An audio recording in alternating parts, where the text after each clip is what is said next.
মেনুতে কি কি ছিল, মানে এই থালিতে কি কি আইটেম ছিল সেটাই আমি শেয়ার করব। সম্পূর্ণ ভিডিওটা দেখলে বুঝতে পারবেন অনেক কিছু ছিল এই থালিতে।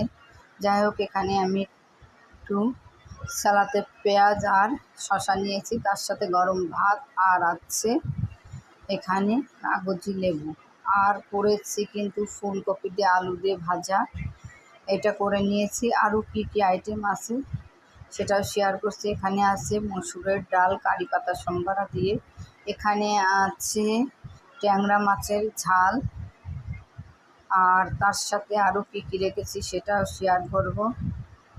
কারণ থালিতে জায়গা হচ্ছে না, তারপরও আমি অনেক রকম আইটেম করেছি, এর জন্যেই থালিতে জায়গা হচ্ছে না। যাই হোক, সম্পূর্ণটাই শেয়ার করব। আর এখানে কিন্তু আমি করে নিয়েছি আলু দিয়ে গোটা রসুন দিয়ে চিকেনের একটা পাতলা ঝোল, আজ একটু ঝোলঝোলি করেছি চিকেনটা।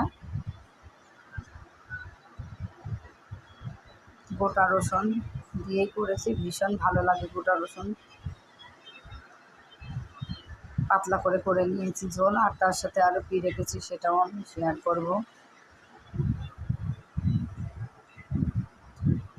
কাঁচা লঙ্কা দিয়ে রান্না করেছি, কারণ শুকনো লঙ্কা খাওয়া খুব একটা শরীরের পক্ষে ভালো না, খুব কম খায়।